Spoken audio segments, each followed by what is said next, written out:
E eu queria compartilhar uma experiência que eu tive hoje cedo. Hoje cedo, por acaso, assistindo uma palestra no YouTube, eu me deparei com essa publicitária, Simone Mosilli.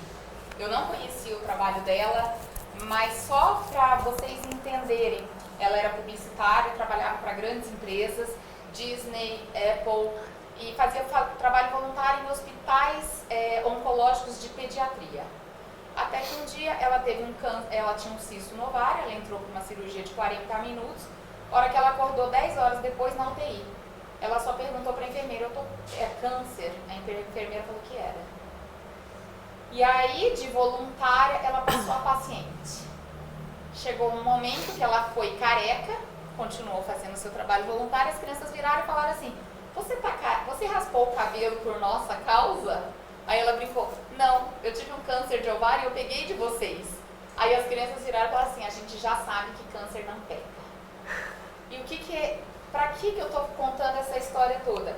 Porque durante o trabalho voluntariado dela, ela descobriu que as crianças, as famílias tinham dúvidas e tinham medos, que pra gente é óbvio. As crianças tinham medo, eu peguei de quem? Será que eu vou passar o câncer pro meu irmão? E aí o que ela fez? Ela descobriu que essa coisa de você fazer uma coparticipação, então eu desenvolvo um produto como publicitário para esse público, mas esse público vai receber lá no final, ele não participou do processo. Então o que ela fez? Ela criou uma ONG, chama Beabá, e essa ONG, qual é a missão dela? Desmistificar e informar sobre o câncer infantil. Através de um livro, eles lançaram um livro, eles explicam para a criança o que é o raio-x, o que é a tomografia, o que é o catéter de quimioterapia. Porque ela acredita que a coisa tem que ser o mais sincera e transparente possível.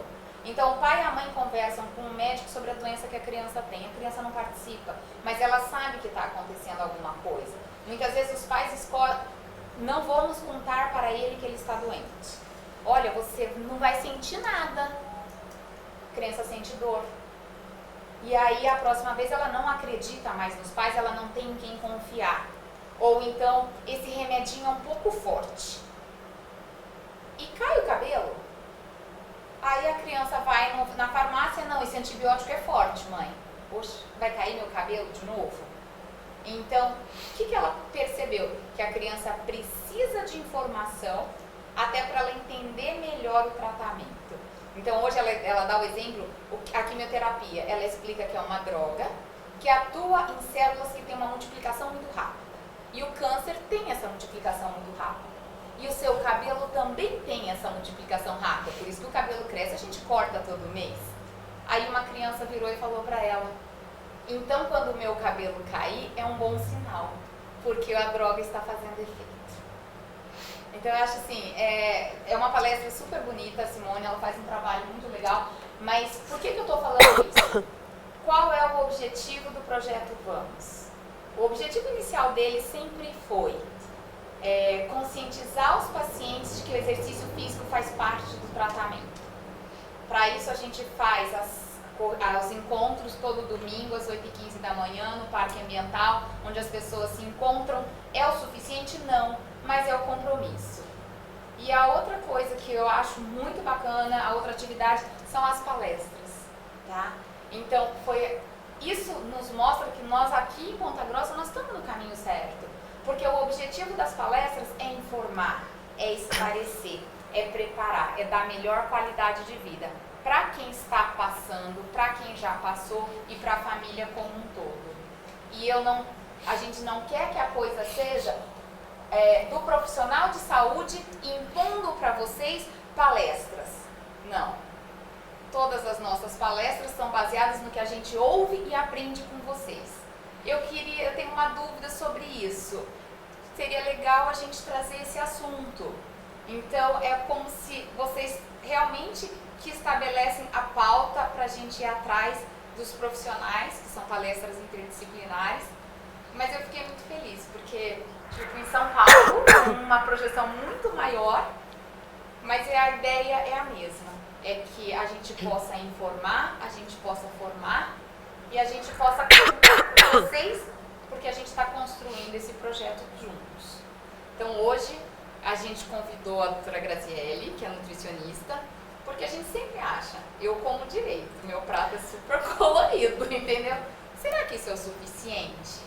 Será que existem dietas milagrosas? Será que eu posso comer de tudo? E agora que eu terminei o tratamento, existem alguns alimentos que a gente deveria comer a mais para proteger e para quê? Tá? Então, as palestras vão ser gravadas, o link vai estar disponível no projeto, mas vir aqui e assistir presencialmente é uma outra interação, né? Então, depois da palestra, acho que a Graziele vai tirar dúvidas de vocês, vai estar aberta, é um bate-papo, tá bom? Muito obrigada, Grazi. Boa noite. Eu preciso ficar aqui em cima? Eu tenho medo de cair, gente. Eu já caí uma vez, tá? É um prazer estar aqui. Obrigada pelo convite. Como a Lucimara falou, quando a gente faz um voluntariado, a gente... É outro mundo que se abre para nós. A gente é profissional da área da saúde ou da pedagogia, ou enfim, de qualquer que seja a tua área profissional. Mas se você faz um voluntariado na área da saúde, tudo passa a ser diferente. Eu também participo de um voluntariado e eu sempre falo que participar desse voluntariado me deixou com uma visão de pessoa e não de profissional. Então essa é a ideia, sim, né? Eu também acredito nisso e por isso que estou aqui tentando ser parceira de alguma forma. Eu montei para vocês algumas explicações baseadas no que a gente sempre escuta em consultório, do que a doutora Lucimara também traz da experiência coletada de vocês, né? Das dúvidas que vocês já tiveram e talvez tenham colocado no grupo antes de eu entrar lá no WhatsApp. Mas claro que eu não consegui colocar tudo, até porque se eu for falar de nutrição, que é um assunto que eu amo, eu vou ficar aqui a noite inteira.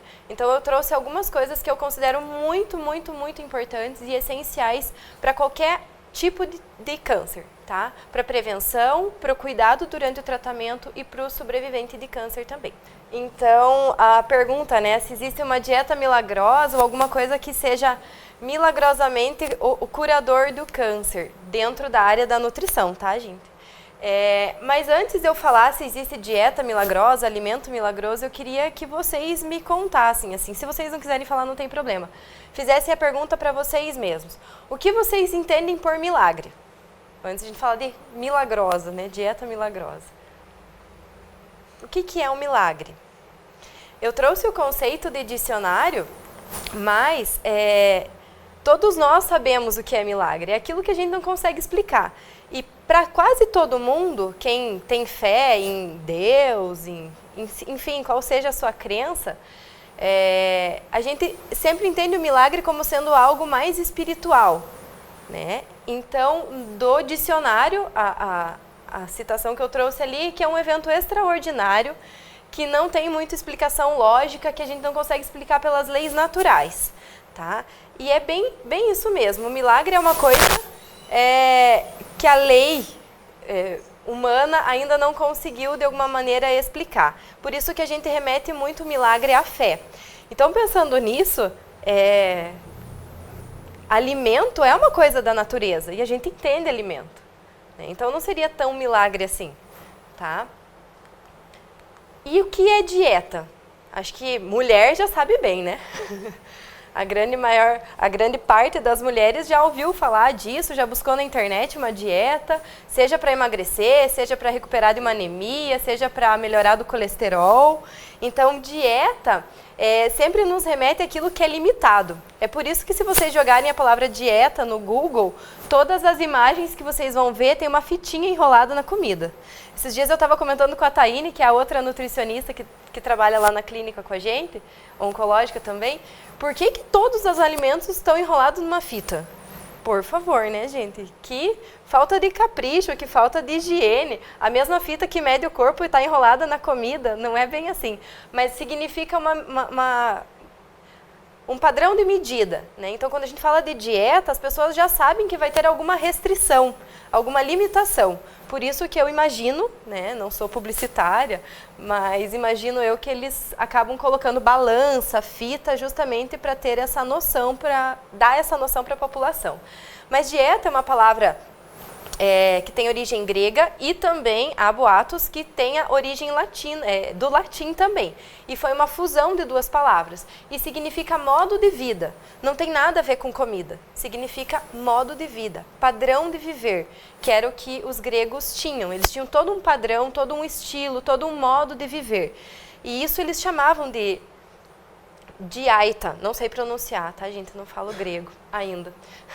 E, atualmente, nós temos essa palavra com a postura de regime, né, de ditadura alimentar mesmo, de limitação de alimentos. Então, a gente escolhe um determinado grupo alimentar e diz, agora você não pode, ou agora você pode pouco, ou passe por longe, nunca mais. É essa a ideia que a gente tem. Você vai no médico e escuta lá que você está com colesterol alto. O que você vai tirar? A banha do porco, a pelezinha da galinha. Então, você vai excluir da tua vida um determinado grupo alimentar. Tá? E quase sempre a palavra dieta está ligada a emagrecimento, moda, né, estética. Quase sempre, quase sempre. Então, juntando as duas coisas, milagre e dieta, será que existe uma dieta milagrosa? Ou ainda uma dieta que possa curar o câncer milagrosamente? A resposta é não. Tá? É meio doloroso falar assim, né? Porque é a minha área de conhecimento, mas assim como não existe um quimioterápico que sozinho cure o câncer, a radioterapia sozinha cure o câncer, a cirurgia sozinha cure, a alimentação também sozinha não faz nada. A alimentação ela é um adjuvante. Então, se você associar o tratamento convencional, uma alimentação saudável, balanceada, dentro das propostas que a ciência está trazendo, atividade física, terapia ocupacional, psicologia, fisioterapia, tudo isso, esse pacote sim, vai poder sim te curar não, né? Em câncer a gente fala de remissão de doença e a gente vai poder te classificar como sobrevivente do câncer, certo? Não sei se deu para ler ali. A gente então acredita que existem nutrientes, vitaminas, minerais, e também compostos bioativos, que são parte dos alimentos, que têm funções de remédio mesmo, tá? Dentro do nosso organismo, que podem auxiliar os tratamentos convencionais, tá? Mas sozinhos nunca, sempre auxiliando o tratamento convencional. E eu coloquei assim destacado, porque esses dias atrás, tem uns 6 meses mais ou menos, eu atendi uma pessoa que abdicou do tratamento convencional porque ela acredita que só a comida e a fé vão trazer a cura. Não sou eu que vou dizer isso, gente. Eu não vou me opor à crença dela, tá? Ela escolheu isso. Ela quer só com a alimentação e com a fé que o câncer dela suma. Eu tô aqui e tô acompanhando. E a gente, né, tomara que dê tudo certo, mas o que nós temos de ciência é que sozinha a comida não faz, tá? E mesmo na opção dela, a comida não está sozinha, está associada à fé, né? Mas a gente tem sim os tratamentos convencionais que não podem ser deixados de lado, ok? Na internet vocês acham bastante coisa sobre pessoas que abdicam de todos os tratamentos só para viver ter um modo de vida que cure o câncer. Tá? Essas pessoas estão sendo acompanhadas por cientistas, certo? Então, se elas estão postando, alguns cientistas estão acompanhando, mas não existe comprovação científica ainda, nada foi publicado, existe só o acompanhamento.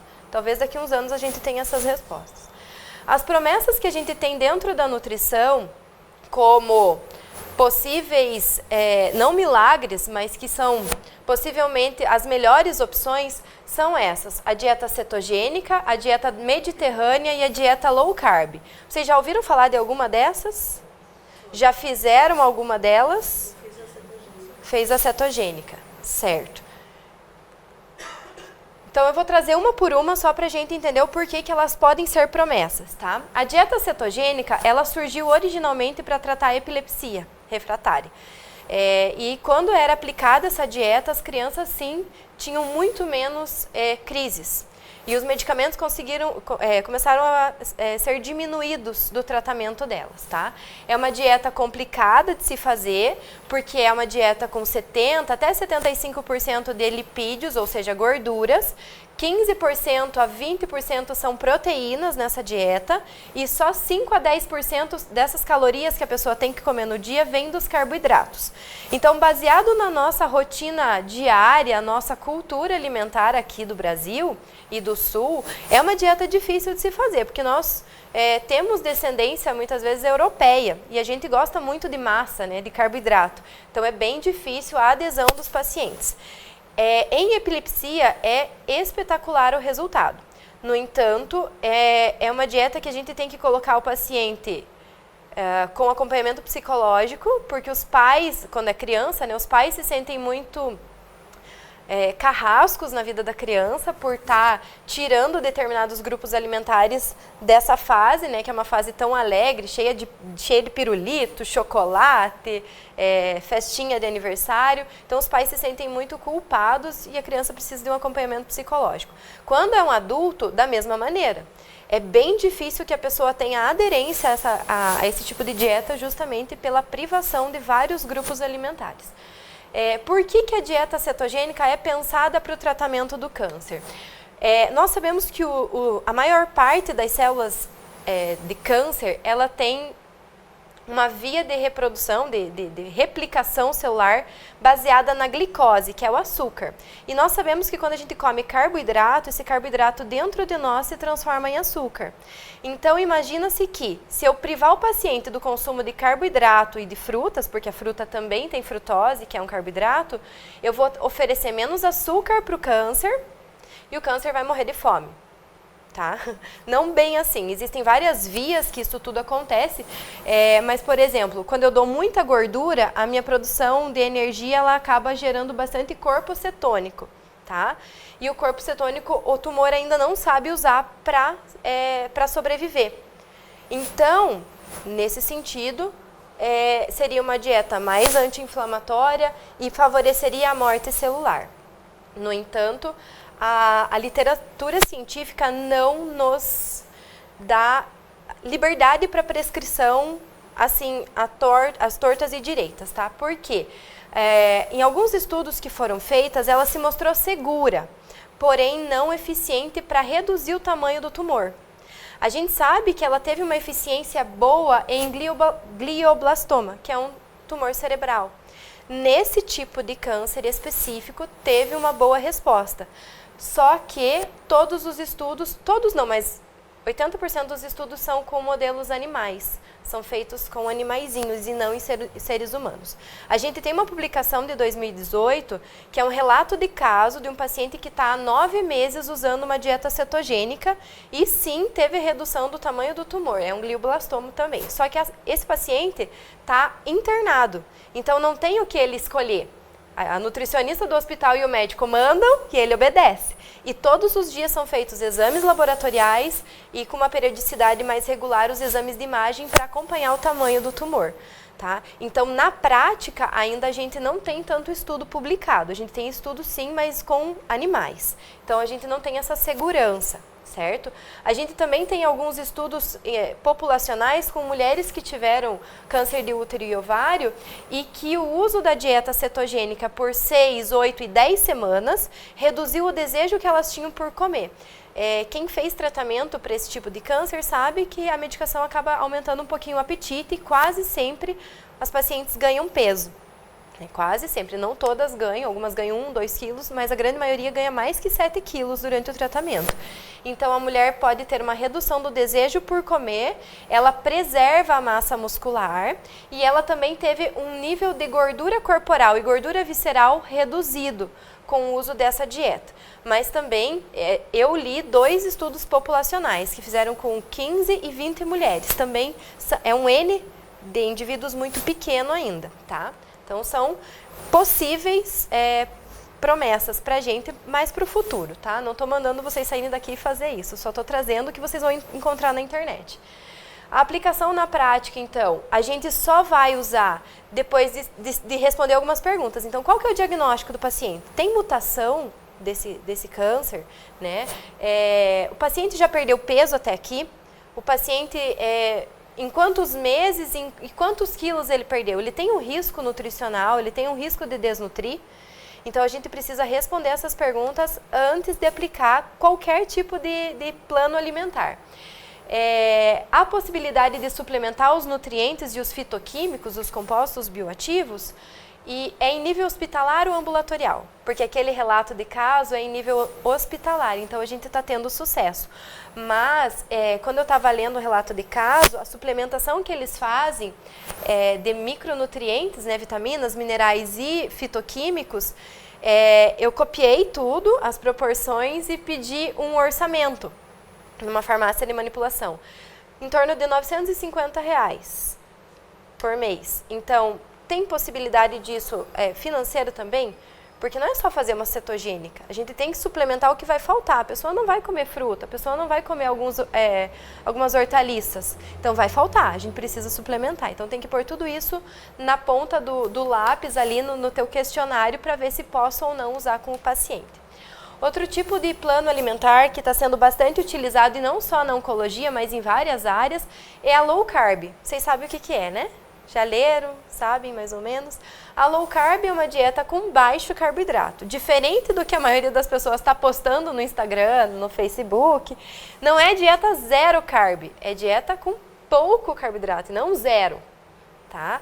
Precisa comer carboidrato, sim, é uma fonte de energia. A glicose que vem do carboidrato faz com que o nosso corpo todo tenha energia. Então não adianta eu tirar a glicose para tentar matar o tumor, eu vou matar a pessoa também, de falta de energia, de fraqueza, de falta de ânimo, certo? Eu vou comprometer funções orgânicas. Então o baixo fornecimento de carboidrato ainda é mais seguro do que a dieta cetogênica a princípio, tá? Vou falar assim, a princípio.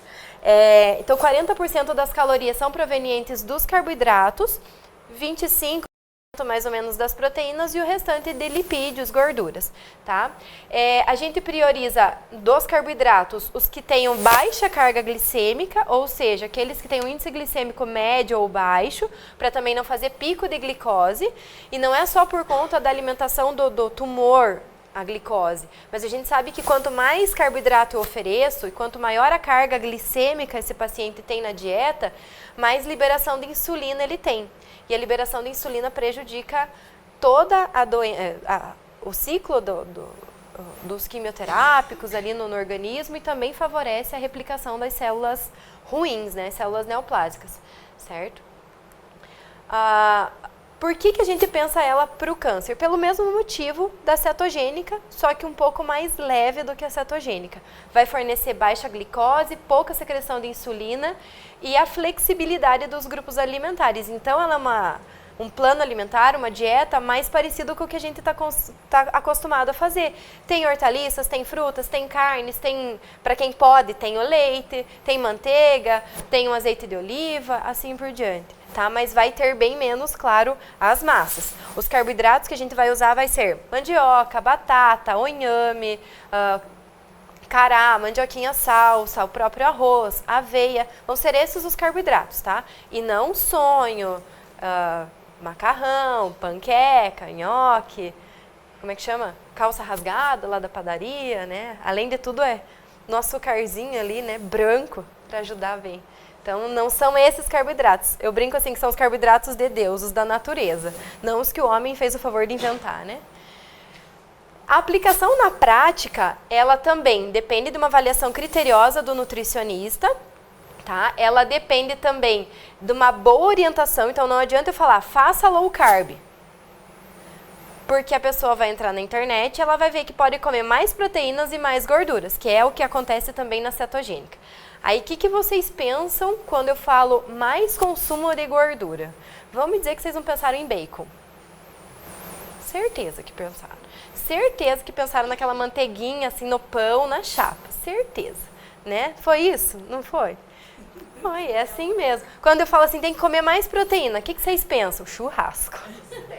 Costela. Olha a pessoa, gente, Costello. Não ficou nem vermelha de falar pra mim, né? Costello. Brincadeira. Mas é isso mesmo. A gente tem que ter um bom diálogo com o paciente no consultório, porque a pessoa tem que saber que essa proteína não vai ser churrasco, tá? E que essa gordura não vai ser toucinho, bacon e afins.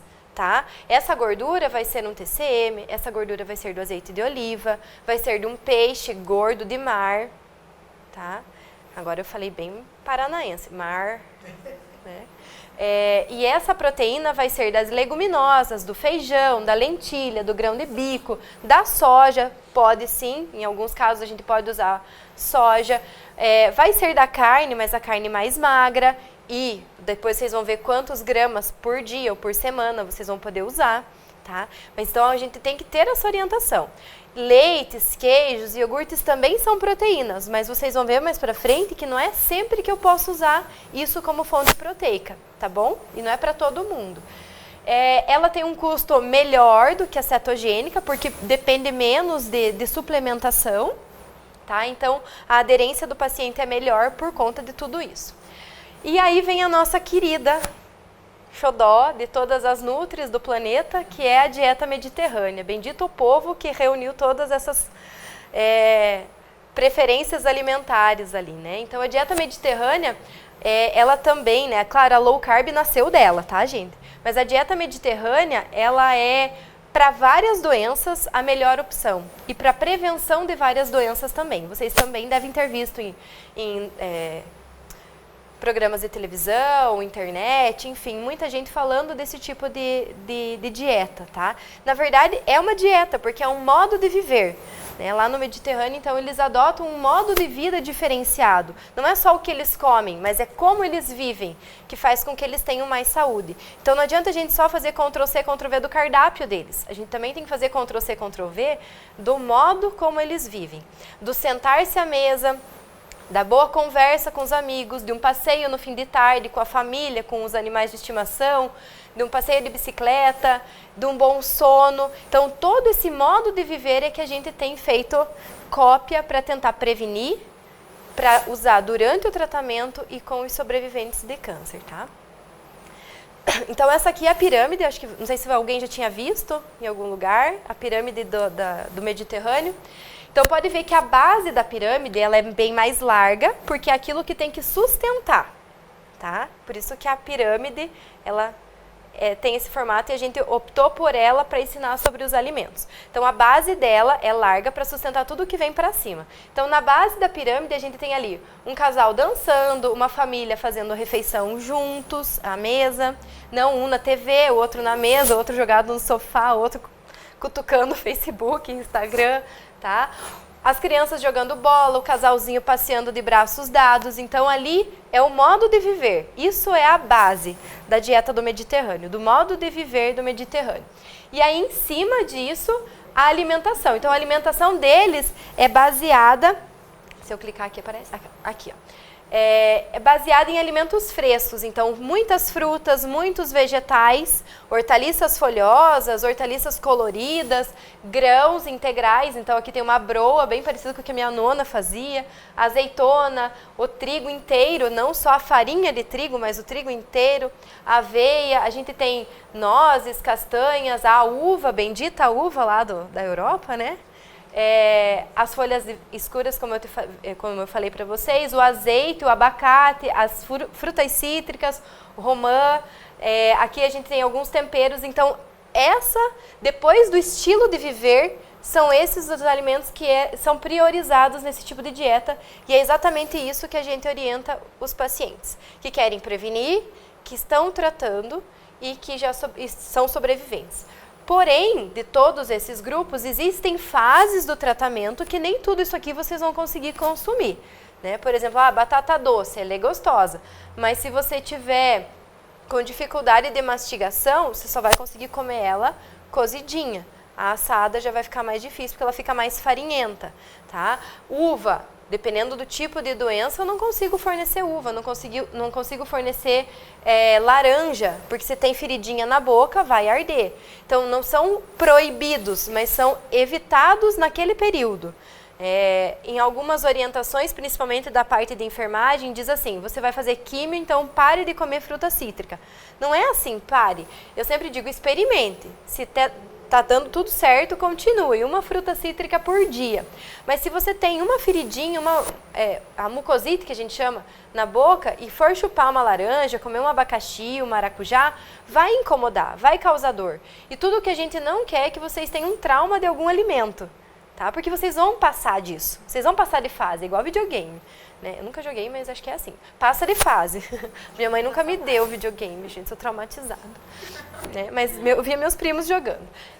Passa de fase. Depois vocês vão ter que voltar a comer. Aí você vai dizer assim, ai, não quero laranja porque eu chupava essa praga dessa fruta e ardia até meu pensamento. Né? Então a gente não quer trauma. A gente quer uma alimentação confortável nesse período. Mas não por isso só bacon, tá? E aí, pulei. Aí a gente tem aqui em cima as proteínas provenientes das carnes. Mas vocês podem ver que lá, claro, eles são cercados de água, né, gente? Nós aqui no interiorzão do Paraná, a gente não tem mar. A gente depende de comer peixe congelado, tá? Mas a alimentação deles, a base das proteínas animais deles é carne, frutos do mar e etc. Claro que no câncer, camarão, ostra, essas coisas a gente tira.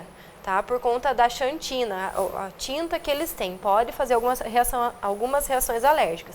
Tá? Então não é para todos que a gente recomenda. Então vai para a praia, cuidado, gente, principalmente a origem, né? Como estava o ambiente que você comprou isso aqui, tá? E aí aqui em cima, o que a gente acaba, aqui no Paraná, a gente coloca aqui, né? Ovo, queijo, churrasco, leite, enfim. E veja que na dieta do Mediterrâneo é o quarto degrauzinho, então já é uma quantidade bem menor. Pode ver que esse pedacinho é bem menor do que esse aqui. Então significa que a gente tem que comer em menos quantidade, mas a gente deve consumir, tá? E aí aqui em cima as carnes vermelhas, os doces, e aqui do lado o vinho, né? E aqui a água. O vinho, gente, é assim, as pesquisas com a dieta do Mediterrâneo quase sempre são patrocinadas pelas vinícolas. Então, claro que eles vão dizer que consumir vinho é super saudável por causa do resveratrol, barará. Mas se vocês comerem um cacho de uva, tem tanto resveratrol quanto num cálice de vinho. E custa bem mais barato. Se vocês consumirem uma cebola roxa, uma berinjela, também, tá? Então não precisa ser vinho, principalmente para quem está tratando, não só o câncer. Ah, e eu estou tomando remédio de pressão e eu vi na internet que vinho faz bem para o coração. Meu, mas é álcool? Não pode. Ah, mas o médico disse que pode. Não sei se foi isso que o médico disse. Né? Você viu só na internet, o médico não ia falar para tomar álcool. Eu acho que ele mandou você tomar suco de uva. Dá na mesma, mas é o suco de uva da garrafinha de vidro, gente, não aquele do pacotinho, tá? Aquilo lá é açúcar tingido de roxo. Vim falar verdades.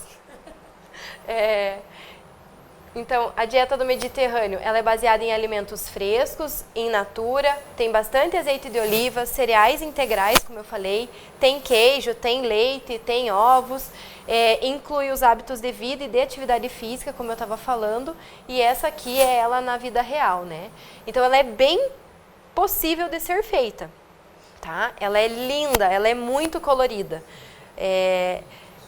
Para vocês saberem que estão acertando, olhem para o carrinho do supermercado que vocês, né, na hora que vocês estão fazendo compra. O que tem mais dentro dele? Tem mais pacote selado ou tem mais pacote com o nozinho que vocês deram? Sabe o nozinho que vocês dão? Porque vocês estavam no hortifruti, certo? Ou que vocês passaram na parte das carnes ali, pegaram uma carne fresca e tal. Ou tem mais lata, tem mais pacote, tem mais pote, tem mais... Então, é só vocês repararem no carrinho de vocês, tá? Eu tenho, assim, nutricionista não passeia no shopping, a gente passeia no mercado e na praça de alimentação, né, gente? E aí a gente passeia pelo mercado e você vê assim, 5 pacotes de 5 quilos de arroz, daí uns 30 pacotes de feijão. São alimentos bons, sim, né? Mas acho que é uma quantidade meio exagerada. Mas é assim que eu vejo os carrinhos. Não sei quantas pessoas comem, acho que tem restaurante a pessoa, né? Mas quase todos são assim. Aí, beleza, arroz e feijão tava na base, ótimo. Mas aí vem assim, 25 pacotes de bolacha, de todos os tipos que vocês imaginem. Lata, então, minha mãe amada. Milho, ervilha, massa de tomate, né? Extrato de tomate, não sei como é que vocês chamam. Aí os óleos, enfim, é muito produto industrializado. Eu fico imaginando o lixo reciclável da casa dessa pessoa. E aí vai para no topo do carrinho, a pessoa coloca assim, 3 tomates, uma cabeça de alface e, se pudesse, metade de uma melancia, só. Né? É o hortifruti da pessoa. Né? Então, reparem nisso, gente. Reparem nisso. Ah, mas hortifruti é caro. Comecem por eles. Porque aí você vê quanto dinheiro vai sobrar para você comprar do resto. Tá? Mas é uma dieta linda, não concordo? É bem colorida, ela é gostosa de ser feita, não é uma dieta difícil. Então, por que a gente pensa nela para o câncer? Porque tem evidência científica, tem publicação, então a gente tem essa segurança. A ciência comprova que ela é eficiente, sim. Tá? Ela é rica, por ser muito colorida, ela é rica em compostos bioativos. Os compostos bioativos vêm dos alimentos coloridos, da cebola roxa, da batata doce roxa, do repolho, do brócolis, da laranja, do mamão. Tudo aquilo que for colorido da natureza tem composto bioativo. Ah, mas o que é rico em tal composto bioativo? Gente, pensem sempre que uma fruta não tem um nutriente e não tem um composto bioativo. Ele tem um pacote de coisas lá dentro. Tá? O que ele não tem é conservante, corante, artificial, que é o que faz mal, é o que faz as células de câncer se reproduzirem numa velocidade muito maior do que o teu ciclo de químio ou as tuas sessões da rádio. Tá? Então, não é a dieta que vai curar o câncer, e não é excluir um grupo alimentar que vai matar esse câncer de fome. Tá? A gente não tem como fazer isso. A gente tem estudado, a gente que eu digo os cientistas, né, da área da saúde, eles têm estudado muito assim, se você corta o carboidrato, a glicose, ele pode nas primeiras semanas não conseguir se desenvolver com os corpos cetônicos da gordura. Resultados do metabolismo das gorduras. Mas passou um tempo, ele vai se adaptar e vai começar a usar o corpo cetônico. Por isso que a dieta cetogênica ainda não está bem estabelecida como é possível usar. É só para alguns tipos de câncer. Tá? Então, vamos cortar a glutamina, que é um aminoácido, para matar o câncer de fome. Não mata, ele vai se adaptar e ele vai achar alguma coisa para ele sobreviver. Tá? Então, ele é muito adaptável. Tá bom? Então, não é matando ele de fome. Então, tem que comer de tudo e tem que ter uma alimentação mais colorida. As estratégias nutricionais que a gente usa, então, baseadas lá na dieta mediterrânea, tá? As carnes, lindas, maravilhosas, vermelhas, né? Porque pensa em carne, você já pensa em uma carne vermelha. Já pensa na churrasqueira acesa, né? Já até fez cara de satisfação lá atrás. Então, a gente tem que consumir menos do que 500 gramas por semana. Isso é uma recomendação para prevenção. Quem está tratando, eu recomendo até menos do que isso. Tá? Pode sim, não vai dar anemia, fiquem tranquilos. Se der, o médico vai dar um remedinho, que é melhor que vocês tomem um remedinho nessa hora do que se entupir de carne vermelha. Tá bom?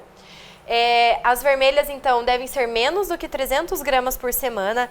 Gente, eu vou mostrar o que é 100 gramas de carne vermelha. É o bife desse tamanho assim, ó, do tamanho da palma da mão. Tem em torno de 100 gramas, tá? Uma fiapinha de churrasco, assim, tipo, sei lá, um pedaço do alcatra assado. Tem 100 gramas. Sabe a linguiça toscana? Vocês nunca comeram, né? Sei. Uma linguiça toscana pesa 50 gramas. Então, seria mais ou menos 2 da carne, né? Para vocês terem ideia do peso. Então, seria 3 bifes vermelhos por semana. Tá? Se for carne de frango, por exemplo, a sobrecoxa desossada, ela pesa em torno de 80 a 90 gramas. Tá? Então, só para vocês terem uma ideia de medida caseira. Então, seria assim, um pedacinho por dia. Ou se você quiser repartir 50 gramas do bife no almoço, 50 gramas do bife na janta, beleza. Tá? E não mais que 3 vezes na semana. Isso é uma recomendação generosa, gente. Tá? Dependendo do tipo da doença, dependendo da idade do paciente, da recorrência de doenças que ele já teve, a gente pode até diminuir disso, tá? Essa é uma recomendação padrão. E a forma de preparo. Então, da carne, evitem fritar, evitem a carne grelhada e evitem a carne no carvão, churrasqueiro, tá? Cozida. cozida ou assada no forno, enroladinha no papel alumínio, igual a avó fazia. Por quê? Vou explicar. Vocês têm tempo ainda? Não estou passando muito. A carne frita, claro, é feita na gordura saturada. Ah, mas eu frito com azeite de oliva. Esquentou, meu filho, saturou igual. Vai ser frituda do mesmo jeito, vai grudar lá dentro das veias, das artérias e vai entupir. Tá? Grelhar. Ah, mas eu já escutei que grelhado é mais saudável. Depende da finalidade. Sabe aquele filezinho de frango lindo do restaurante, quando você passa na chapa, tá aquele fumacê assim? Aquele fumacê branco. E aí você pede um filé de frango grelhado, dele vem assim bem dourado, com aqueles negocinho marrom assim. É gostoso, né? Mesmo que seja peito de frango, a gente acha delicioso. Aquilo ali sofreu uma reação, a gente chama de reação de Maillard. E ela aumenta o índice glicêmico do alimento. Então, mesmo sendo uma carne, ele pode aumentar a disponibilidade de absorção do açúcar dos alimentos. Tá? Então, a gente pede que vocês evitem o grelhado, mesmo sendo a branca ou a vermelha. Aquela fumaça branca das chapas que a gente vê, independente se é do hambúrguer ou se é da chapa do restaurante, do grill que vocês vão, aquela fumaça branca ela é rica em acroleína. E a acroleína é uma substância cancerígena. Tá? Pode ver que quando vocês já assaram carne, aqui a gente tem alguns homens aqui, já assaram carne, possivelmente. Você põe o carvão, aí você acende e primeiro sai o quê? Fumaça. E aí faz o braseiro e você coloca a carne para assar. Vai fazer fumaça também, tá? E essa fumaça também tem acroleína, sem contar que o carvão já é a lenha queimada. Já está cheio de acroleína por ser uma lenha queimada. Tá? Ah, mas então vou fazer com papel higiênico. Ai, brincadeira. Né? Vou fazer com papel de jornal, vou fazer com graveto. Dá na mesma, vai ter fumaça do mesmo jeito. Tá? Embutidos. Embutidos eu não coloquei junto com a carne, porque é assim um capítulo à parte. Vocês sabem o que é embutido? Muito bem. Embutidos são as linguiças, a mortadela, o presunto, os salames de todos os tipos, a calabresa, e o lindo e super difundido peito de peru. Peito de peru é um embutido também, tá? Os embutidos, eles são totalmente proibidos. Totalmente. Tanto para quem quer prevenir, quanto para quem está tratando, quanto para quem que é um sobrevivente, tá? Por quê, gente? Lá dentro desse embutido tem só resto que o açougue não quis vender como carne de primeira. Restos mesmo, as pelancas, os nervinhos e beleza. Vocês acham que pelanca, vocês já ouviram falar em pelanca, posso falar assim, né? Assim que a gente chama lá na indústria. Vocês acham que isso tem sabor? Não tem sabor. Mas por que linguiça é tão bom? Porque eles põem um monte de produto químico para camuflar o gosto ruim. Então, esses produtos, sim, são cancerígenos, tá? E fora de que alguns embutidos são também defumados. A defumação, eles abrem uma câmara, colocam as linguiças lá dentro, o bacon, o peito de peru, enfim, fecham e fazem fumaça. E ele fica defumando na fumaça. A fumaça tem o quê? Acroleína. Tá? Então, o peito de peru que vocês veem na internet lá, sanduíche de peito de peru, não é saudável. Não é. Ah, mas mesmo que não seja um embutido? Mesmo que não seja. Foi feito com restos dos animais, tá cheio de coisa químico lá dentro para parecer que é uma comida gostosa, mas não é um alimento, é um produto alimentício, tá? Então, esses são totalmente proibidos. Por favor, passem adiante essa informação, tá? Ah, mas eu faço linguiça caseira. É um pouco diferente, sim, mas não deixa de ter gordura lá dentro, né, gente? A gente sabe que para alguns tipos de câncer, essas gorduras são muito prejudiciais. As frutas, então, não existe fruta que esteja proibida durante o tratamento. Todas as frutas são usadas como maneira de prevenção e para manutenção da saúde depois do tratamento.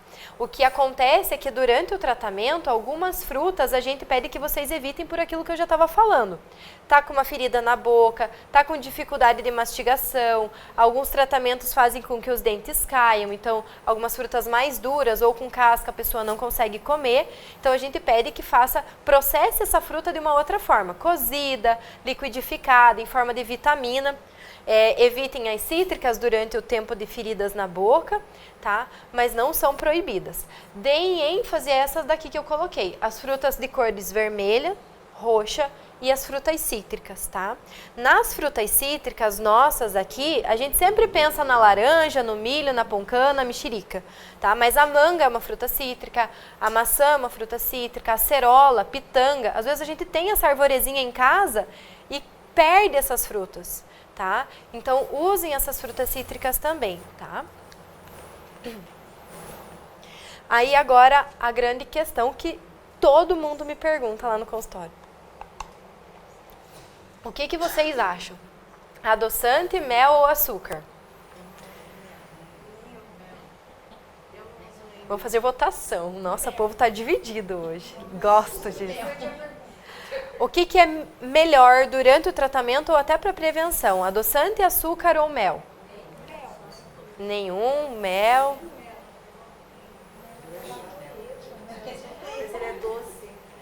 Olha a questão, gente. Ele é doce. Né? O mel é doce, o açúcar é doce, tem açúcar, vai virar glicose, vai alimentar o câncer. Lembra, gente, o câncer ele é adaptável, ele não usa só açúcar para se multiplicar, ele usa tudo que ele encontrar pela frente. É só uma questão de tempo, segundos, minutos, dias, semanas, enfim, mas ele vai achar um jeito. Então, eu nunca recomendo adoçante, nunca. Tá? É muito difícil. Ah, mas eu tenho diabetes e estou tratando. Então, pera lá, vamos fazer diferente. Tá? Mas açúcar depende, mel sempre, para quem gosta, tá? Então, por que o açúcar talvez? Porque vai que você chega lá para mim e diz assim, olha, eu tive uma vez um trauma com mel e eu não posso ver o potinho na minha frente. Eu não vou enfiar água lá abaixo. Lembra que eu disse que tem que ser uma dieta confortável? Que eu não posso obrigar vocês a nada? Então, vamos tentar o açúcar. No entanto, eu não vou dizer açúcar branco. Não esperem isso de uma nutricionista. Nenhuma de nós vai dizer isso. Vamos tentar o cristal primeiro? Aí depois vocês tentam o cristal, depois de umas semanas a gente diz assim, vamos tentar o demerara? Aí vocês tentam o demerara, se adaptam, depois de uns 2 meses a gente diz assim, vamos tentar o mascavo? E aí vocês tentam o mascavo e daí a gente vai tentando ir pro melado, que é bem parecido com o mel. Mas por que o açúcar mascavo e o melado? Eles têm ferro. E eles têm outros nutrientes além da glicose. Tá? Então, eles não são proibidos, eles podem ser usados, só que vai depender de dose. Consulte o nutricionista para saber a dose para você, porque cada pessoa é diferente, cada tipo de câncer é diferente. Talvez exista um câncer que não possa nem o mel, tenha que ser uma dieta cetogênica. Tá? Então, tirem essa dúvida individualmente, mas quase sempre a gente vai recomendar o mel. O mel tem crisina, que é um composto bioativo que a gente sabe que destrói as vias metabólicas do câncer e ele não consegue continuar se reproduzindo, se replicando. Então, ele ajuda a quimioterapia. Tá? Ele é parceiro da químio, então a gente usa muito. Lembra das frutas cítricas que eu falei? A vitamina C também faz isso. Ela tem a capacidade de cortar algumas vias metabólicas do câncer. Então, ele fica perdido, ele não sabe para que lado ele vai. Ele tenta usar o açúcar, não consegue. Ele tenta usar a glutamina, não consegue. Ele tenta usar o corpo cetônico e não consegue. Então, a vitamina C, a vitamina D, a crisina são excelentes para isso, tá? Deixa o tumor perdidinho. E é isso que a quimioterapia quer, que ele esteja bem perdido. Tá?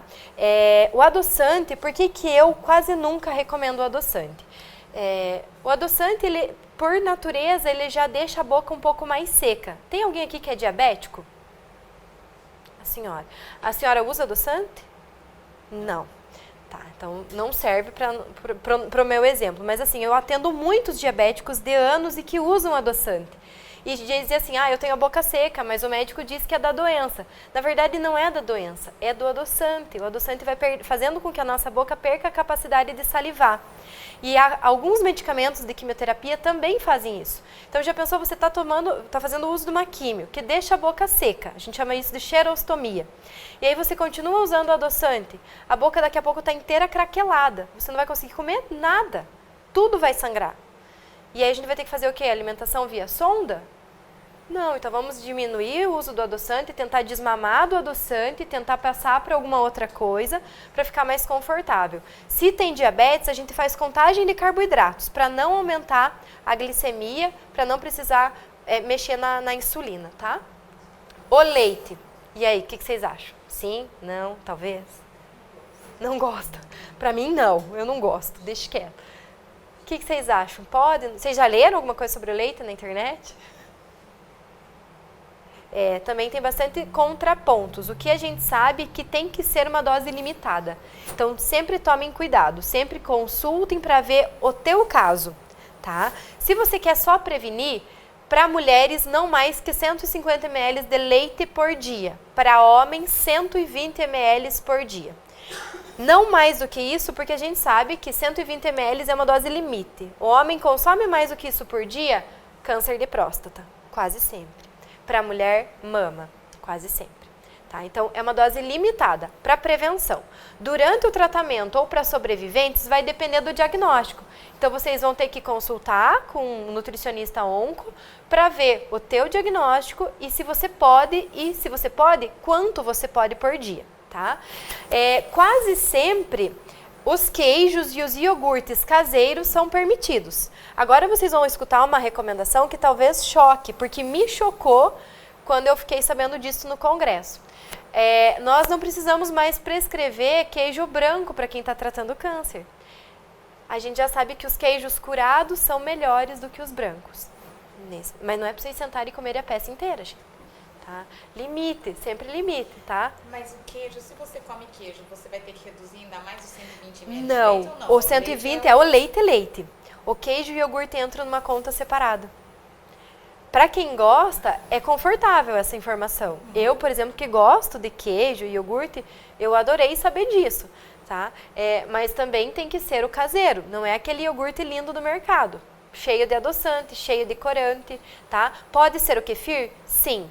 Agora, durante o tratamento, vocês têm que sempre consultar o Nutri, porque assim, pode ser que vocês cheguem lá no início do tratamento e o nutricionista diga, pode tomar kefir, pode usar probióticos, se tem problema do intestino, a quimioterapia pode prender mais ainda, vamos usar. Mas aí, de repente, você fez neutropenia. Então, a gente tem que cortar os probióticos, o kefir, o iogurte, tá? Então, vocês têm que sempre passar em consultas regulares, porque dependendo do exame de sangue, a gente vai permitir ou proibir, tá? Isso em relação ao kefir e aos iogurtes, tá?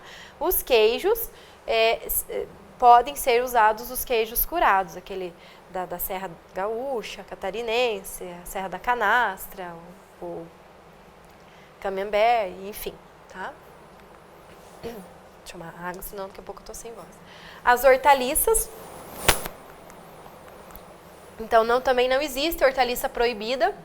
Todas elas são permitidas e é claro que são permitidas por quê? Por causa das cores. Quanto mais cores eu tiver no meu prato, melhor, tá? Então, aqui a gente tem as crucíferas, né? O repolho, a gente tem o brócolis, couve-flor, couve de bruxelas. Essas crucíferas, que a gente chama, elas previnem, elas são poderosíssimas. Então, a gente diz assim, quer prevenir um câncer? Pelo menos 100, 150 gramas de uma crucífera todo dia. O problema delas, que as pessoas não aderem muito, é porque elas produzem muitos gases, né? Então, vira aquele festival em casa.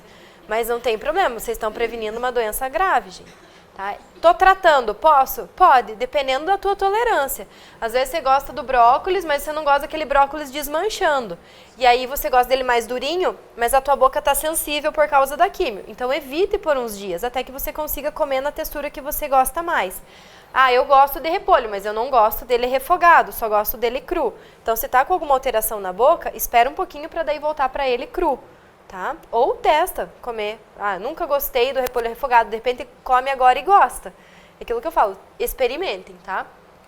Os roxos, né? Então aqui eu coloquei só 2 exemplos, mas a gente tem várias hortaliças roxas, né? Temos o rabanete, a berinjela, enfim. Vocês têm aí criatividade. A cenoura, né, que tem bastante compostos bioativos também que vocês podem estar usando. Tomate, não pus aqui, mas o tomate todos nós sabemos. Não coloquei os mais óbvios porque vocês já sabem, tá?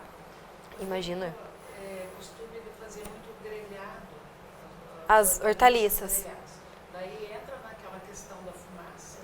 Da fumaça. Da fumaça. Eu gosto também. Infelizmente, eu também gosto. Aprendi a comer, né? Mas, assim, é bom que a gente evite fazer. O que eu faço? Eu pego a frigideira de teflon, coloco um pinguinho de azeite de oliva só para untar e dou aquela leve tostadinha, assim. Mas não deixo fazer o marrom, porque o marrom é o grande diferencial, né? E aí se faz o marrom é porque já fez a fumaça. Então eu acabo fazendo essa substituição, mas que é gostoso ele grelhado? Sim, ele é gostoso. Só que aí entra naquela regrinha.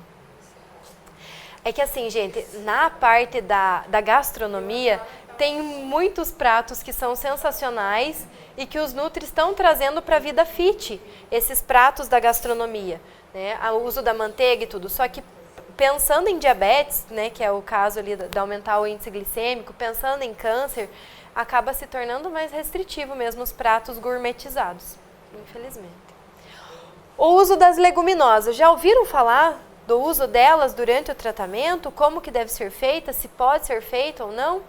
Eu coloquei aqui o feijão nosso de cada dia, né? Não sei se vocês comem o branco ou o preto, para não brigar com ninguém eu trouxe os dois. Aí eu trouxe a lentilha, aqui tem soja, mas nesse grupo das leguminosas entra o grão de bico, entra o tremoço, entra a ervilha, não a ervilha da lata, gente, tá? A ervilha fresca, beleza? Então eles devem ser usados sim para quem está tolerando. Ah, eu faço uso, eu tenho a bolsinha de colostomia, mas já percebi que se eu como feijão, ela distende demais e eu me sinto constrangido. Então evite por uma questão de vida social, mas se você não vai sair naquele dia, pode comer, tá? Eles também são ricos em fibras, em compostos também, então a gente pode usá-los, sim, com certeza. A soja, que é o grande dilema da nossa vida, porque assim, saiu na internet que se eu usar muita soja, eu não vou conseguir frear o meu câncer de mama, de útero, enfim. Não é bem assim, tá? Vai depender do tipo da tua célula, do tipo do teu câncer, do examezinho lá que você fez, do rastreio genético, tá? E assim, nós não temos o hábito dos orientais, que usam soja em várias refeições. Tem tofu, tem o molho, tem a soja disso, a soja feita daquele outro jeito. A gente não tem esse hábito. A gente, se usa soja, usa uma salada de soja, ou uma soja cozida, ou lá um outro dia um leite de soja, num outro dia ainda um queijo, né, o tofu que a gente fala. Então, a gente não acumula toda a soja num dia só. Então, não precisam ter medo, podem consumir. Não me pergunte sobre transgênico, isso é um assunto separado, tá? Porque todos eles são. Então não dá para falar disso hoje. E aí a gente entra nos alimentos, nos temperos que são riquíssimos nos compostos bioativos e que devem estar presentes em quem quer prevenir qualquer tipo de doença, em quem está tratando e quem está na fase de remissão.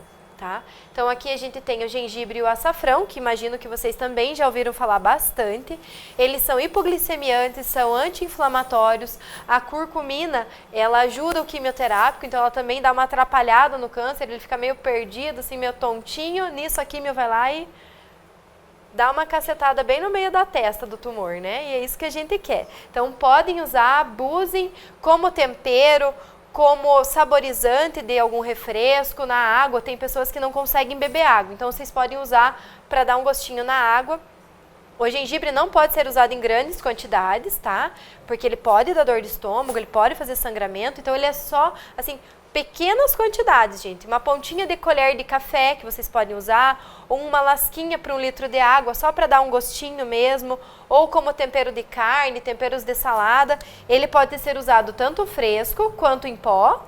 Vocês encontram em pó em casas de produtos naturais. O açafrão da terra, ele é bem parecido, ele é mais alaranjado, tem a curcumina. Então também pode ser usado fresco, raladinho, no iogurte, na salada, na carne, quanto em pó. Dica, se vocês vão usar em pó, que é a maneira que eu uso, inclusive, porque é como eu encontro. Eu não tenho açafrão plantado em casa, né?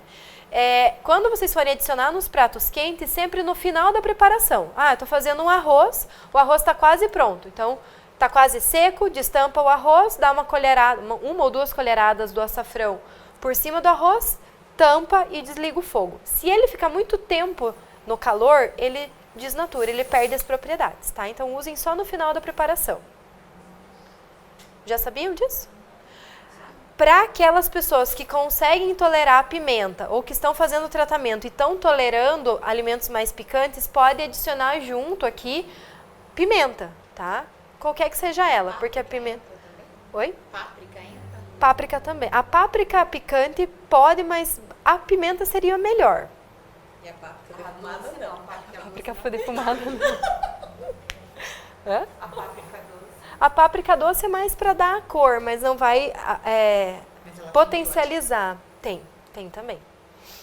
A páprica tem compostos bioativos também, só que para potencializar necessariamente a pimenta mesmo, tanto a do reino, a calabresa, é que eu não sou muito, eu tenho alergia à pimenta, então eu não sou muito fã, assim, não conheço os sabores na comida, porque acabo tendo reação alérgica, mas para acentuar o efeito, a gente recomenda que se use a pimenta, aí vai do teu gosto. Para usar esse, a páprica e os outros ali, no mesmo esquema do açafrão e do... A páprica não precisa, mas é o açafrão. O gengibre também não tem problema, é mais o açafrão mesmo que tem essa desnaturação. Em relação aos leites, Pois não. desnatado, semi-desnatado, integral, qual que é mais indicado? Olha, depende do caso. Por exemplo, estou tratando e perdi peso, a gente vai colocar um leite semi-desnatado ou até o integral para ajudar na caloria e na recuperação do peso. Se o paciente está tratando mama, útero, ovário, que dá uma engordadinha, a gente pede que vá para os leites mais magros, ou o semi-desnatado ou mesmo desnatado. No entanto, a quantidade de cálcio é diferente, então se a pessoa tiver com deficiência, a gente vai para o integral e tira a caloria de outro lugar. Tá? Então vai depender também da tua situação atual, laboratorial e clínica. Quase sempre a gente vai ficar no meio do caminho, que é o semi-desnatado. Quase sempre. Para quase todos os tipos, tá? A canela também, rica em compostos bioativos, tá? Também dá uma atordoada no tumor. Usem e abusem. Quem tem diabetes, né, que a senhora comentou ali, a canela é um hipoglicemiante natural, a gente pode usar muito. O uso do chá da canela, eu tenho bastante medo de falar assim em público sobre o chá, porque depende muito de cada caso. A gente sabe que ela faz sangramento se usada numa grande quantidade, tá? Então, usem em pó mesmo, tá? Terminei uma preparação, posso colocar um pouquinho de canela. Eu, na minha visão, na minha percepção de paladar, eu gosto de canela com coisas doces. Então, numa fruta que eu cozinhei, eu posso colocar um pauzinho de canela junto, ou uma canela em pó por cima. Numa sobremesa que eu fui comer na casa de alguém, carrega o potinho de canela dentro da bolsa, servir uma sobremesa doce, taca a canela por cima para a glicose não subir, tá? Então vocês podem usar dessa forma. Agora em formas de chá, aí seria uma conversa mais individual mesmo, porque aí vai depender de como você está naquele momento. E os temperos verdes? Vocês, só me contem assim meio por cima, vocês usam temperos industrializados na comida ou vocês partem mais para a área dos naturais? Cebola, alho, cheiro verde? Natural. Ótimo, parabéns. Os temperos industrializados, eles são cheios de produtos químicos, eles têm glutamato monossódico, que além de aumentar a pressão, também é cancerígeno. Tá? Então, pulem fora, gente. Se tem no armário, cheguem hoje em casa e botem tudo no lixo. Tá? Só separe a embalagem, põe no reciclado e o produtinho vai para o lixo orgânico. Tá? Não me misturem tudo, por favor, o planeta agradece. Né? A gente também tem que fazer educação ambiental, né? Usem muito tempero natural. Aqui eu coloquei, não sei se vocês sabem o que é isso aqui? Coentro. Ele é bem parecido com a salsa, bem parecido mesmo. Você só sabe a diferença, olhando assim você não sabe. Mas ele, é o cheiro mesmo, é só no cheiro que você sente a diferença. E aqui não é orégano, é tomilho, mas ele também é bem parecido com o orégano, tá? Todos os cheiros verdes têm compostos bioativos, são ricos em ferro, ácido fólico e podem ser usados em larga escala, tá? Podem usar e abusar mesmo, não tem dose. Mas esses daqui, caprichem. Se não gostam, se não conhecem, tentem experimentar de alguma maneira. Ou o desidratado, mas se puder o fresco, melhor ainda. Comprem os vasinhos lá e põem na cozinha de vocês, na parede, achem um lugar especial na casa. Usem todos os dias. O tomilho, o coentro, o orégano, o manjericão, a manjerona, a salsa, a cebolinha, todas elas. Esses dois são os nossos queridinhos durante o tratamento. Por isso que eu pus só a foto deles. Mas todos contribuem. Dica. Também mais para conhecer o gosto, mas o uso dele fresco ainda é melhor. A gente fala de usar ele desidratado como, assim, um passo para tentar, né, trocar. Se você usa muito, não posso falar marca, né? Muito tempero industrializado, dos pacotinhos coloridos, um para cada coisa, sabe? Um é para churrasco, um é para salada. Então, faz 30 anos que eu uso isso. Então, saia deles e vá para os desidratados primeiro, para aqueles compostinhos que eles já fazem pronto para vender no produtos naturais. Vá para esse e daí o próximo passo é os frescos, tá? O fresco realmente tem um gosto mais forte e às vezes as pessoas não toleram logo de cara. E aqui algumas dicas. Tem tempo ainda, Lucimara? Algumas dicas para quem está tratando e está sentindo alguns efeitos do tratamento. Alteração de paladar, quase todos os pacientes têm. Eu senti que o arroz não está mais com gosto de arroz, a carne está com gosto de papel alumínio, a água está com gosto de barro, enfim. A alteração de paladar é própria da medicação. Não tem muito milagre que a nutrição consiga fazer, mas a gente tem algumas dicas.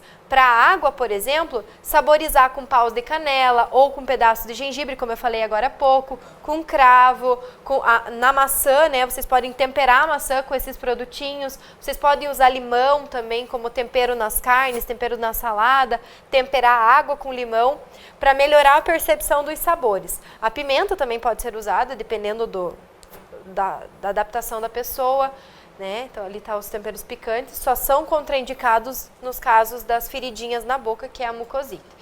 Para a boca seca, que é a xerostomia, não sei se vocês lembram que eu falei na hora dos adoçantes, então a gente tem algumas recomendações, né? Os alimentos azedos, eles aguam mais a boca. Então quando você chupa um limão, não junta água na boca. Às vezes a gente usa essas estratégias. Lave bem o limão, tire a pele do limão e mastigue uma lasquinha de limão antes de você começar a comer. A boca vai dar uma salivada e aí você vai conseguir se alimentar direito. Se tiver ferida, daí não usa o limão, tá, gente? Aí vocês vão usar algum bochecho, um chá de camomila, algum alimento mais refrescante, como esses dali. Claro, todas as frutas cítricas contribuem bastante. Eu coloquei algumas que não são muito do nosso hábito. Tá? A pitanga, a acerola, tamarino, eles também são cítricos, às vezes vocês têm no quintal e nem sabem que podem usar. As comidas, evitem que as comidas sejam muito secas. Eu vou fazer arroz com peito de frango grelhado e hortaliças grelhadas, lá berinjela e abobrinha grelhada. É tudo muito seco. Se você está com a boca seca, não vai descer, não vai ter saliva para umedecer tudo isso para te ajudar a mastigar. Então, prefira os ensopados. Um feijão com bastante caldo, uma carne cozida com molho, de preferência um molhinho de tomate caseiro, tá? Uma salada com bastante molho cremoso de iogurte, por exemplo, para ajudar a empurrar, ou até comer tomando pequenas bicadinhas de água. Tá? Não é para tomar grandes goles, porque aí acaba ocupando o estômago mais com água do que com comida. Mas ajudar com água durante a refeição também pode. Tá? São estratégias que a gente usa. Dificuldade para engolir, então quase sempre a gente vai alterar a consistência dos alimentos. Estou com dificuldade de engolir, então não precisa mais ter os alimentos crocantes ou os alimentos líquidos, porque você pode se afogar. Então vamos deixar eles mais macios, com uma consistência mais cremosa. Vamos usar os espessantes, não sei se vocês já ouviram falar em espessante. São produtinhos que a gente usa na água, no suco, no café, no chá, para o paciente engolir sem se afogar. Ao contrário do que muita gente pensa, na dificuldade de engolir, não é só dar líquido livre, líquido, água, chá. Às vezes a pessoa afoga com isso. Então procure a fono vai avaliar o tipo do espessante, ou a quantidade do espessante para usar, e aí vem pra gente acertar as calorias no final, tá? Então quem faz essa avaliação quase sempre é a fono para nós, tá? E a postura na hora da comida. Esses dias eu cheguei a fazer uma visita domiciliar porque a filha da paciente tinha dito que ela não estava mais conseguindo comer, que ela estava se afogando demais, tal. Daí cheguei lá, a paciente era umas 11h30 da manhã.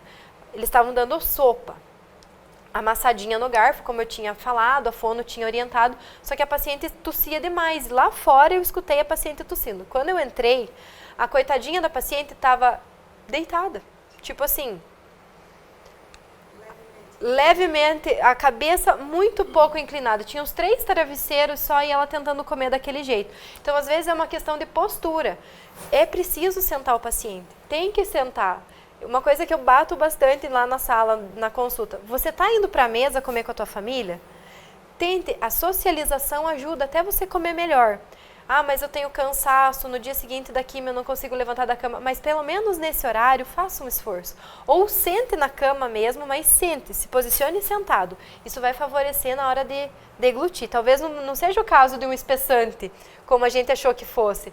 Era só o caso de melhorar a postura na hora da refeição. A mucosite, que eu também já falei várias vezes, que é a feridinha na boca, então a gente tem umas estratégias. A geleia real, muitos pacientes nos perguntam, a gente tinha alguns posicionamentos meio duvidosos, mas agora a gente já tem algumas publicações bem firmes com relação a ela. Eu gosto muito de usar em alguns casos também a glutamina, que é um aminoácido. Eu sempre recomendo dissolver ela na água, bochechar e engolir, porque ela faz reparação dos tecidos, tá? E junto também, eu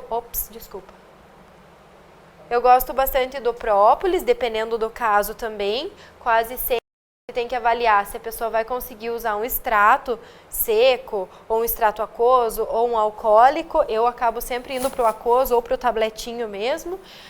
As refeições úmidas, como lá no caso da boca seca.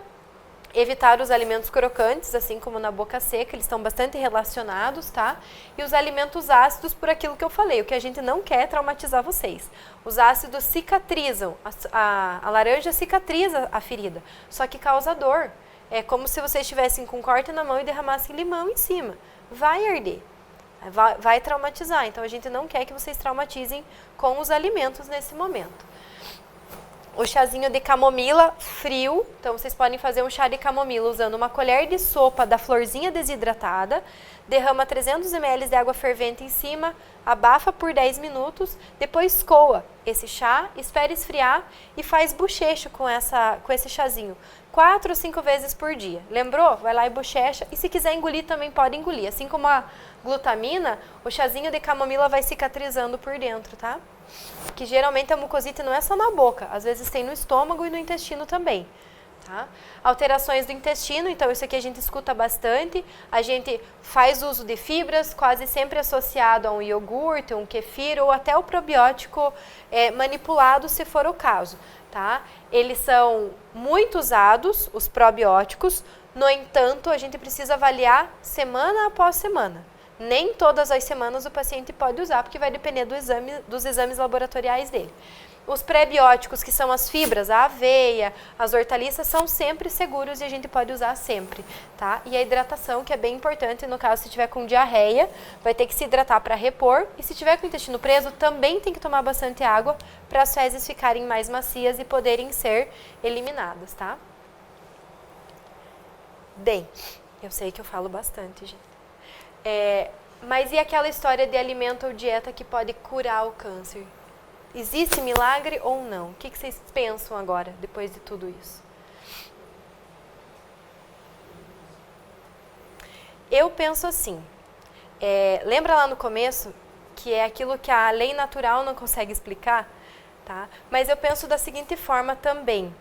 A natureza, ela nos proporcionou vários tipos de substâncias. Muitas delas viraram os remédios que a gente hoje busca na farmácia ou usa lá na químio, né, na imunoterapia. Então, a natureza nos deu todas essas possibilidades terapêuticas. E muitos medicamentos que vieram da natureza e estão hoje nas farmácias fizeram milagres, né, curam doenças. O câncer, a gente tem vários tiros, né, várias formas de tratar. Os alimentos são parte da natureza, só que a gente não consome eles em cápsula, a gente consome eles na sua integralidade. Então, por serem parte da natureza e por a gente ainda não saber tudo sobre eles, eu considero parte de um milagre, né? Tudo que vem da natureza, na verdade, é um milagre. Como que de um ovo sai um pintinho? Né? Como que de uma semente cresce uma árvore que dá frutos, flores, enfim. Então, tudo é um milagre nessa nossa natureza. Então, se a gente for pensar dessa maneira, né, Santo Agostinho fala ali, eu até coloquei, que eu acho que é bem isso. Os milagres não são contrários à natureza. Eles são a parte da natureza que a gente ainda não sabe explicar, que a gente ainda não descobriu como funciona. Tá? Então, se a gente pensar dessa maneira, junto com tudo, gente, junto com todos os tratamentos já aprovados cientificamente, alguns alimentos podem sim contribuir para esse milagre. Tá? Porque a gente não chama de cura, mas a gente chama de remissão. Tá? Da minha parte seria isso, mas eu estou aberta a perguntas. Não precisa aplaudir. O café. O café também depende. Depende do tipo da quimioterapia e depende do paciente. Eu não proíbo, porque às vezes diz lá que determinada droga dá enjoo, vai ter mais enjoo se tomar café ou chá. Mas eu já tive pacientes que falaram assim, mas eu tomei e não me deu nada.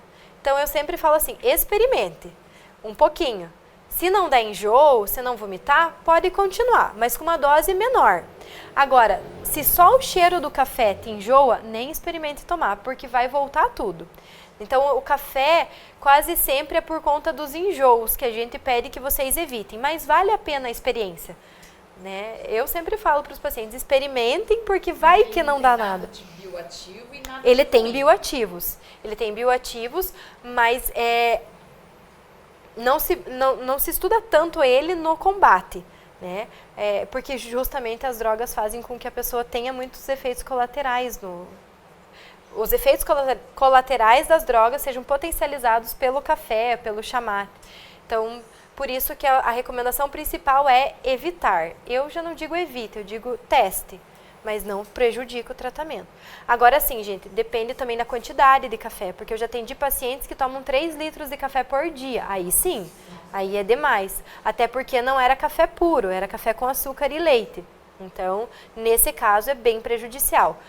A dose máxima para a população saudável do café preto, sem açúcar, que a gente recomenda, é até 450 ml por dia. Essa recomendação ainda está meio assim, porque talvez ela seja diminuída da recomendação para a população em geral. No tratamento, a gente tem as individualidades, né? O mel tem dose? A quantidade? Tem quantidade. Assim, para mulheres, geralmente não mais que 2 dosezinhas, 2 colherzinhas de chá por dia. Se a mulher é gigante, né, tipo uma mulher de 1,80, aí vai poder umas 3 ou 4. Mas se é do nosso tamanho para menos, assim, aí é uma dose menor, até 2 colherinhas. Oi? Por conta da caloria? Por conta da Valor caloria. energético. Por conta da caloria. Agora, se também é um paciente que está desnutrindo, aí a gente pode usar mais. Mas o café, licença, Claro, o mas... café é por conta da torragem, né, do jeito que torra o café. Por isso que eu acredito que ele faça mais mal. Na verdade, não se fala tanto disso, dele fazer mal, mas se fala dos excessos justamente por conta de enjoo, dor de cabeça, mais por isso, mas não se bate em cima dele para que ele faça mal, que ele prejudique o tratamento. Não tem nada a respeito disso. Oi? E como ele ia torrar o café para... Pois é, não apareceu nada. Nos meus estudos aqui da torra dele, não. Eu também nunca acompanhei, não sei se sai fumaça na torra. Sai? Será que o café também,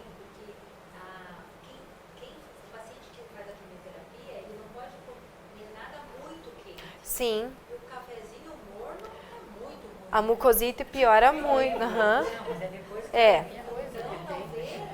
Talvez esteja associado. Tem essa relação do calor também. É que nem o chimarrão. O chimarrão não é que a gente proíba, mas é pela questão da temperatura. Todos os chás, a gente recomenda que seja do morno para o frio. Justamente por isso, a boca está mais sensível. Ela pode estar seca, ela pode estar com rachaduras, ela pode estar com a mucosite. Então tem isso do calor da bebida. Mas também tem café gelado. Tem gente que gosta daqueles cafés de confeitaria, aqueles cafés gelados. Seria das leguminosas, que a gente já ouviu dizer, de fazer um preparo Ah, é. Eu tinha esquecido de falar. no dia anterior, daí seria Isso, para melhorar a digestibilidade. Eu até ia falar aquela hora, mas acabei passando, também são tantas informações. Realmente, o preparo das leguminosas ajuda bastante. A gente recomenda assim, pelo menos um dia de molho, igual as nossas avós e bisavós faziam, mas agora a gente já sabe assim, que se a gente conseguir deixar de molho por 2 dias e 2 noites, seria perfeito. Mas pelo menos 2 dias e 1 noite já vale.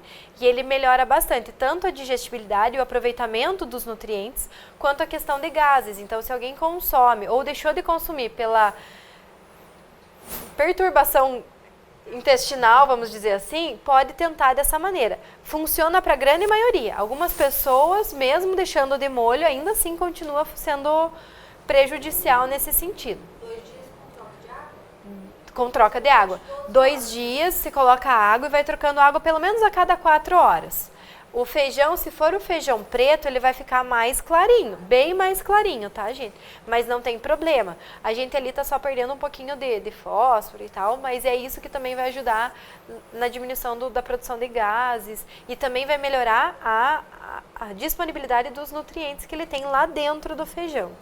Tá? Eu vou falar aqui no copo de plástico, quente.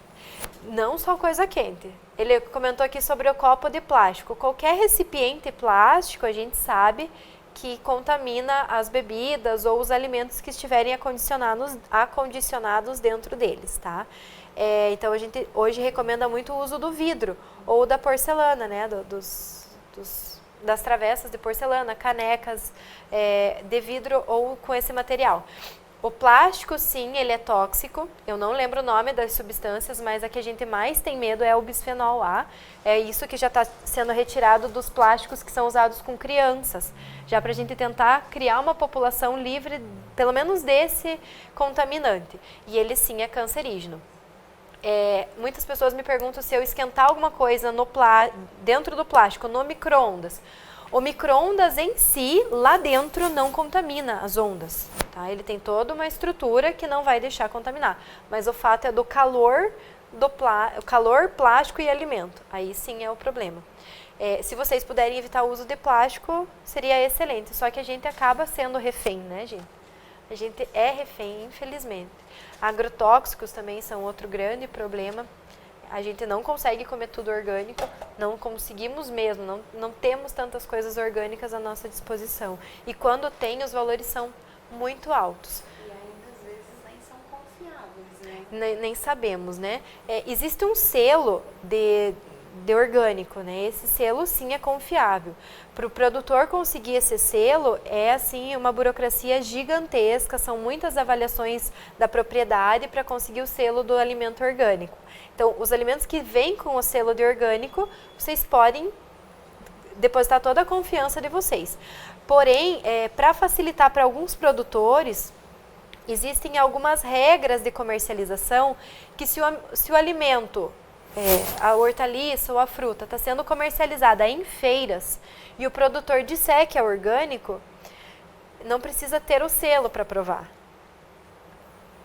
Né? Mas isso foi alguma coisa que fizeram, não sei se seria uma lei ou uma resolução, não me lembro, mas eles fizeram isso para facilitar a comercialização de alguns produtores até que esse produtor consiga pagar o selo, porque para ele ter o selo custa caro. Né? Vem pessoal de longe para fazer visita nas propriedades. E eu sei disso porque eu sou conselheira de segurança alimentar e nutricional. Então a gente sabe as etapas e realmente é custoso para eles. É bem difícil. Mas fizeram isso como maneira de facilitar. Então se vocês forem numa feira e o produtor disser para você, meu tomate é orgânico, você não pode chamar um fiscal para ir lá prender o cara porque não é orgânico. Né? Mas é mais ou menos assim que tem que funcionar. Brasil, né? Brasil.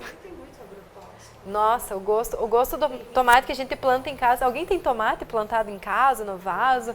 Um gosto totalmente diferente. Né? Alface, então, meu Deus. Eu não consegui. A minha alface, os passarinhos comeram antes de mim. Mas esses dias o meu vizinho lá estava perdendo a alface, chegou lá e deixou lá em casa 3 cabeças, assim, de alface. Gente, é um gosto, assim, muito diferente. Vocês usam tamarindo? O tamarindo é uma frutinha, né? Quase sempre desidratado com açúcar. É a forma que as pessoas comem, né?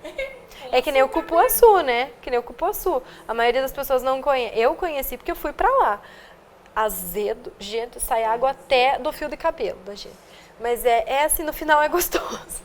Mas a gente usa o cupuaçu em formato de suco grande parte das vezes, né? Dá pra você misturar ele com o açaí. Também. O açaí puro também é outro que é riquíssimo em resveratrol. Se vocês puderem, comam açaí de verdade. Não açaí cheio de coisas, tá, gente? Não aquele lá da lojinha bonitinha, cheio de açúcar dentro. Pois não. Vinagre de maçã. Ah, ótimo. Eu não coloquei porque nem eu falei, são muitas coisas, mas o vinagre de maçã a gente tem recomendado que vocês usem para temperar carnes ou para temperar saladas. Ele é excelente, tem várias publicações com ele. No entanto, não é para usar em jejum, gente. Não pode usar em jejum nem para emagrecer. Emagrece sim, porque dá câncer de estômago e daí a pessoa fica desnutrida, tá?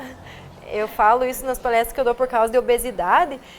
Quer emagrecer? Então tome, daí você vai ter um câncer no estômago, daí você vai desnutrir, porque quem teve câncer de estômago sabe que desnutre mesmo, mas não é para usar em jejum, tá? Eu sei que tem até nutricionista que prescreve, no entanto são estratégias. Ela prescreve ali por alguns dias e não por uma vida inteira. Ó, você vai tomar vinagre de maçã em jejum, meia colher por 3 dias ou por 10 dias e só. E para por aí. Mas tem gente doido que acha que é para seguir isso a vida inteira. Não, vocês podem usar como tempero de carne. Mas ele tem substâncias de Tem compostos bioativos e por ser do fermentado, ele é... Nossa, tem sido muito útil de maçã. Assim como o vinagre do vinho tinto, né? Pelo motivo do vinho também. Mas também tem sido... Tem muitas pesquisas falando deles. Oi? Do balsâmico não vi nada, deve ter, mas eu acabei não vendo nada para trazer para hoje. E assim, das publicações que a gente tem, da utilidade clínica do dia a dia, não falam nada do balsâmico. Mas entre usar shoyu e balsâmico, eu fico com o balsâmico porque não tem tanto sódio, né? Claro que o shoyu... A senhora só me olhou assim, o shoyu é da soja, mas a quantidade de sódio é assim uma bombinha.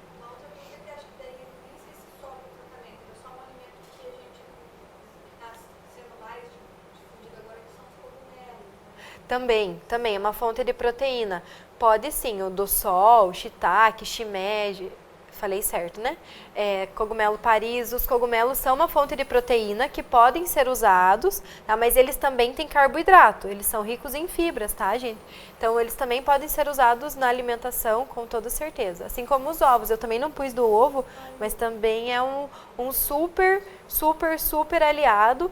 Vocês podem substituir a carne pelo ovo. Antigamente, a gente tinha uma recomendação de 3 ovos por semana, hoje a gente sabe que até 3 ovos por dia pode ser usado, tá?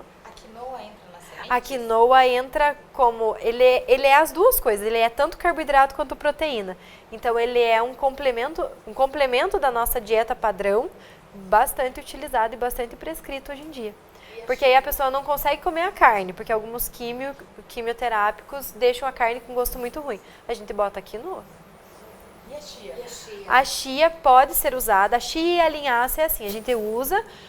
mais como estratégia para o intestino, porque são pré-bióticos, né? Tem lignanas, enfim. Ele é um excelente alimento, só que tem que cuidar, gente, com os excessos. Tem algumas publicações relacionando ele com os tumores de ovário, útero e mama. Então, a gente tem que tomar um certo cuidado com as quantidades. Claro que a gente não consegue comer grandes quantidades, mas eu já vi atrocidades alimentares, tá? Eu como 3 colheres por dia de sopa. É muito, gente, é muito. E é calórico. Não é porque é um trocinho pequenininho, bonitinho, quando você põe na água fica maciozinho que não tem caloria, ele é bem calórico, tá? Então pode ser usado sim. Quem tem diverticulite ou teve alguma doença intestinal, a gente tem que avaliar se pode ou se não pode, tanto a chia quanto a linhaça, mas pode, só que tem dose. Dica. Isso. A gente tem usado, antes a gente estava esperando terminar a químio para começar a usar o colágeno. E agora teve umas publicações que já dá para começar o colágeno mesmo durante o tratamento. Ele não mostrou interferir durante o tratamento, pelo contrário, ele ajudou a preservar alguns tecidos. Então a gente pode usar já durante a químio.